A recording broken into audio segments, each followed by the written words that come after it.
Hello friends, welcome to corporeal world. इस video में हम बात करेंगे capacitance of a capacitor. What is capacitor, capacitor क्या होता है, इसके बारे में हम चर्चा कर चुके हैं प्रीवियस वीडियो में। उस वीडियो का लिंक प्रोवाइड कर दिया जाएगा आपको इस वीडियो के अंदर। जो आज का टॉपिक रहेगा कि कैपेसिटेंस क्या होता है कैपेसिटर का, उसके बारे में हम डिस्कस करेंगे। कैपेसिटेंस के बारे में समझने से पहले या उसकी डेफिनेशन को जानने से पहले हम इसको समझ लेते हैं कि डेफिनेशन बन कैसे रही है। कैपेसिटेंस है क्या? अगर मैं कंसीडर करूं एक कोई भी कंडक्टर और उस कंडक्टर के ऊपर चार्ज प्रोवाइड कर दूं, पॉजिटिव नेगेटिव कोई भी, मान लीजिए मैंने इसके ऊपर पॉजिटिव चार्ज प्रोवाइड किया। वो पॉजिटिव चार्ज क्या होगा? चार्ज डिस्ट्रीब्यूट हो जाएगा पूरी बॉडी पर। ये हम पढ़ चुके हैं, जब भी हम किसी कंडक्टर के ऊपर चार्ज प्रोवाइड करते हैं वो चार्ज इक्वली डिस्ट्रीब्यूट हो जाता है सरफेस के ऊपर। ओके, सो ये हो गया हमारा चार्ज, प्लस क्यू चार्ज हमने इसको प्रोवाइड किया और उस पर प्लस चार्ज क्या हो गया, ऑल ओवर इसके ऊपर थ्रू आउट डिस्ट्रीब्यूट हो गया। अब हम पोटेंशियल निकालें इस कंडक्टर का, तो क्या करते हैं? पोटेंशियल निकालने के लिए हम एक चार्ज कंसीडर करेंगे, unit positive charge at distance infinity, यानी इन्फिनिटी पर एक चार्ज कंसीडर करेंगे, +1 चार्ज प्लस क्यू। ठीक है, इस चार्ज को जब हम इस पॉइंट से इस कंडक्टर तक लाते हैं तो हमें कोई ना कोई वर्क करना पड़ता है। क्यों? ये चार्ज पॉजिटिव है इस कंडक्टर के ऊपर, और जो हमने चार्ज कंसीडर किया है ये भी क्या है, पॉजिटिव है। पॉजिटिव रिपेल, यानी कि ये इसको पुश करेगा इस डायरेक्शन में, लेकिन हम इसको ला रहे हैं इस डायरेक्शन में। इसकी इलेक्ट्रिक फील्ड के अपोजिट डायरेक्शन में हम इसको लेके आ रहे हैं, इसके अगेंस्ट लेके आ रहे हैं। We have to do some work, हमें कोई ना कोई काम करना पड़ेगा। उस काम करने से के लिए हमें फोर्स अप्लाई करनी पड़ेगी, और जो भी हम काम करेंगे वही काम हमारा क्या बन जाता है, पोटेंशियल कहलाता है।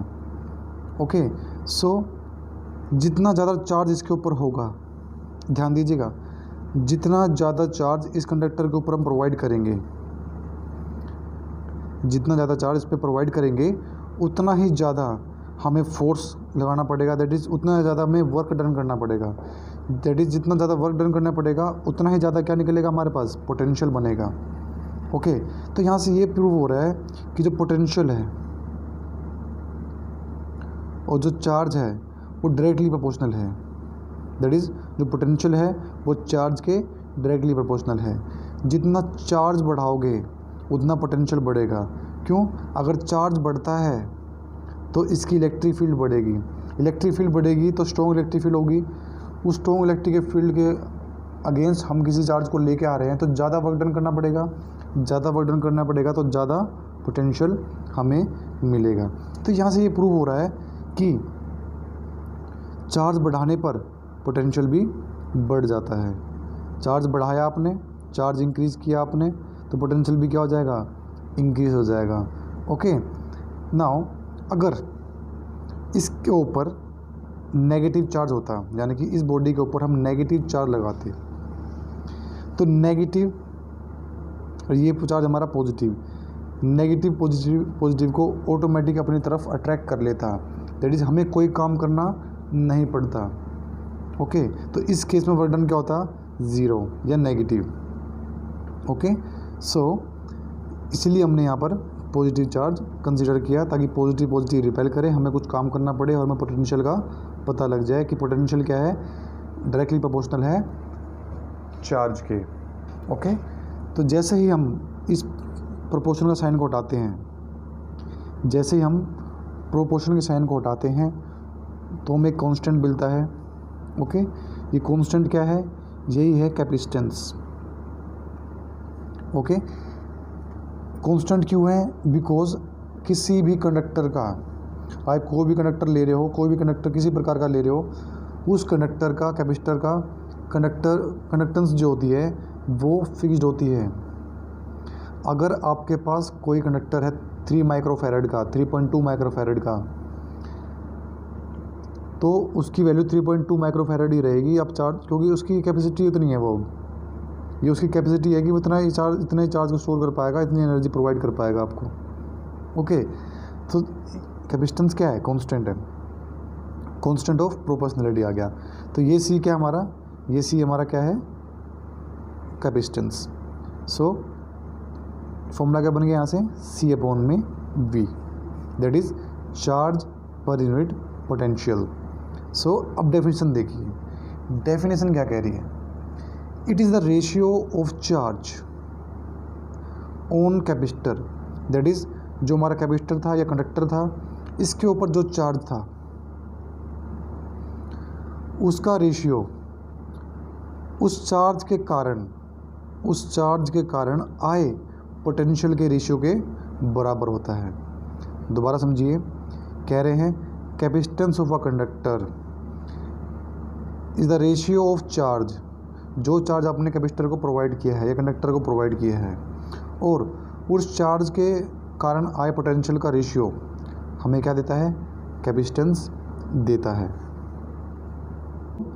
आपको डेफिनेशन समझ में आई होगी। अभी हम इसको कि charge is directly proportional to potential, इसको हम प्रूव भी करेंगे कि वाकई में ऐसा होता भी है, नहीं दिख रहा है यहाँ से ऐसा हो रहा है, लेकिन इसको प्रूव भी करेंगे अभी। ओके, देखिए कैपेसिटेंस की one more definition, capacitance of a conductor is the charge required to raise its electric potential by unity, यानी कि पोटेंशियल की जो वैल्यू है, इसको 1 वोल्ट बढ़ाने के लिए कितना चार्ज बढ़ाना पड़ेगा, उसी को बोलते हैं पोटेंशियल, कैपेसिटेंस। ओके, तो ये एक और डेफिनेशन है कैपेसिटेंस की। यहाँ तक हम समझ चुके हैं। अगर पॉजिटिव चार्ज लेंगे तो पॉजिटिव पोटेंशियल आएगा, नेगेटिव चार्ज लेंगे तो नेगेटिव पोटेंशियल आएगा, ये बात हम डिस्कस कर चुके हैं। अब हम एक स्फेरिकल कंडक्टर कंसीडर करेंगे और वहाँ से हम प्रूव करेंगे कि वाकई में जो चार्ज है वो डायरेक्टली प्रोपोर्शनल होता है पोटेंशियल के।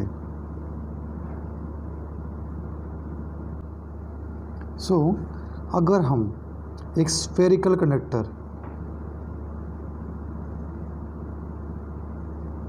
या कैपेसिटर कंसीडर करते हैं हैविंग रेडियस r,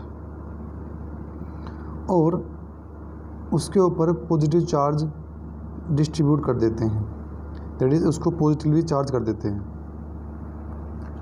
ठीक है। अगर हम इसके ऊपर किसी पॉइंट की बात करें, कहीं भी एक पॉइंट ले लेते हैं, उस पॉइंट का पोटेंशियल निकालें v, वो पोटेंशियल की वैल्यू कितनी आएगी? 1/4 pi epsilon not Q upon में R, दैट इज़ इस पॉइंट का पोटेंशियल निकालें जो हमारा सरफेस के ऊपर है स्फेरिकल कंडक्टर की। पोटेंशियल की वैल्यू क्या होती है? 1/4 pi epsilon not. Epsilon not का मतलब क्या है? हम जो ये एरिया है यहाँ पर स्पेस है, ये स्पेस क्या मान रहे हैं? एयर और वैक्यूम कंसीडर कर रहे हैं। और जो चार्ज है इस कंडक्टर के ऊपर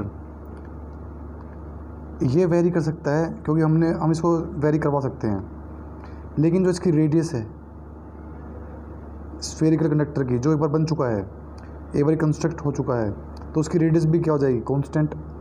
देखा जाए यहाँ से 1/4 पाई एप्सिलॉन नॉट और साथ में ये R, ये पूरी की पूरी टर्म Q को छोड़कर क्या है? कांस्टेंट है, बिकॉज R भी कांस्टेंट होगा फॉर पर्टिकुलर कैपेसिटर।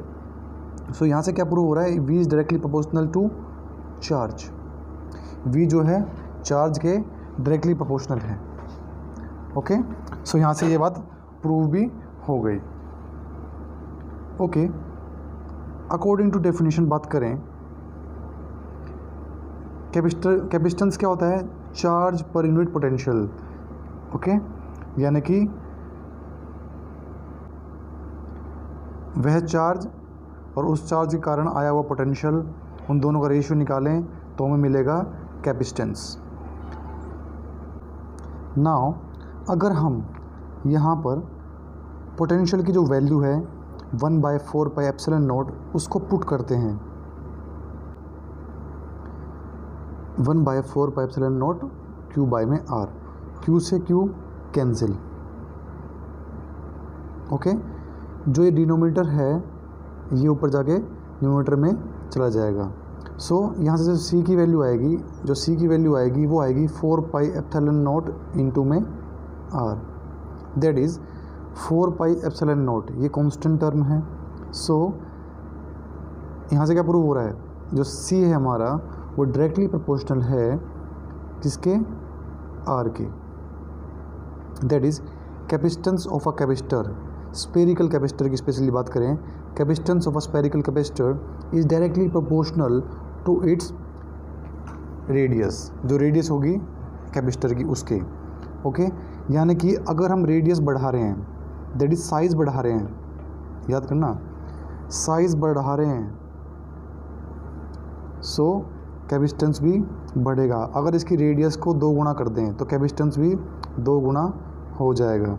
तो यानी कि capacitance of a capacitor is depend upon size of capacitor. Okay, size पे डिपेंड करता है।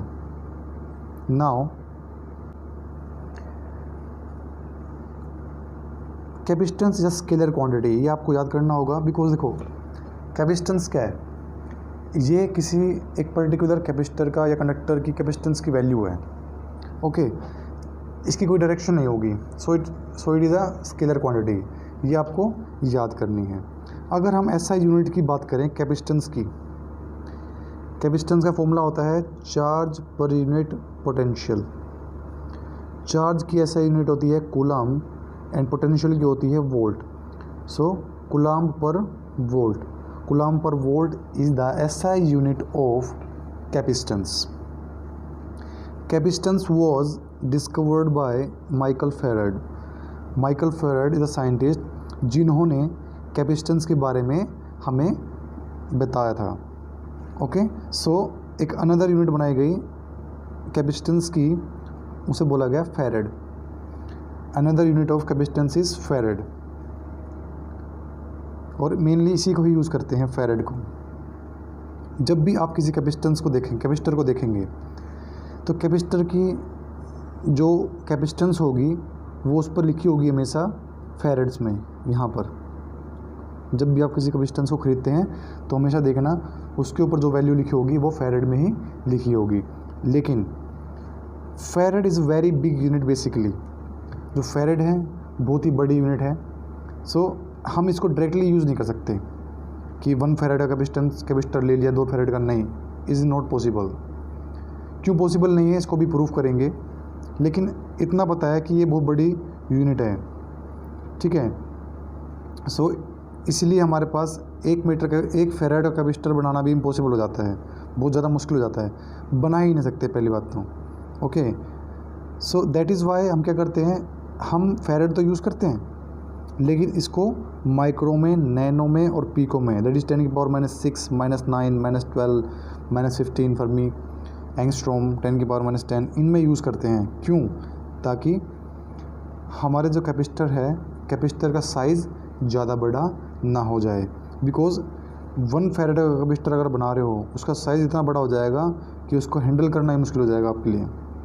ओके, सो इसलिए हम उसको एक स्मॉल पार्ट्स में डिवाइड करते हैं, that is micro, nano, pico, angstrom etcetera.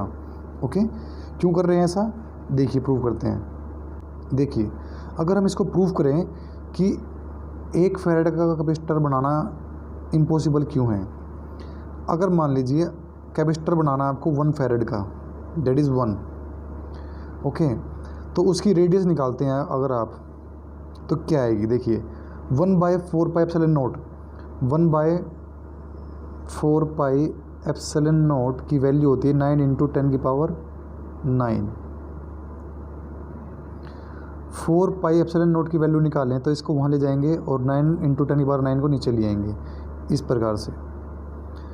Okay, अब इस वैल्यू को वहाँ पे ले जाएंगे तो आर की वैल्यू क्या आएगी 9 इंटू 10 की पावर 9 मीटर, अप्रोक्सीमेटली 9 इंटू 10 की पावर 6 किलोमीटर। यानी कि इतनी ज़्यादा बड़ी रेडियस का स्पेरिकल कैपेसिटर बनाना इम्पॉसिबल है। इसका साइज़ अर्थ से बड़ा हो जाएगा, यानी कि अर्थ से बड़ा साइज़ हो जाएगा इस कैपेसिटर का, क्योंकि इसकी रेडियस देखिए कितनी ज़्यादा है। इसकी रेडियस 9 इंटू 10 की पावर 6 किलोमीटर है और अर्थ की रेडियस 6786 के आसपास है। सो उससे तो बहुत ज़्यादा बड़ा हो जाएगा ये। ओके, इसीलिए हम कह रहे हैं कि 1 फैराड का कैपेसिटर बनाना बहुत ही ज़्यादा इम्पॉसिबल है। इसलिए हम इसको स्मॉल यूनिट्स में यूज़ करते हैं, micro farad, nano farad and pico farad. Farad is the SI unit of capacitor. Okay, this topic is here over here. So video को पॉज कीजिए, अपने नोट्स राइज कीजिए। अगर वीडियो पसंद आ रही है तो वीडियो को लाइक कीजिए, चैनल को सब्सक्राइब कीजिए। ओके, सो ये वीडियो यहाँ पे ख़त्म कर रहे हैं। नेक्स्ट वीडियो में हम नेक्स्ट टॉपिक्स की बात करेंगे कैपेसिटर की, capacitance of parallel plate capacitor या energy store inside the capacitor, इनके बारे में चर्चा करेंगे।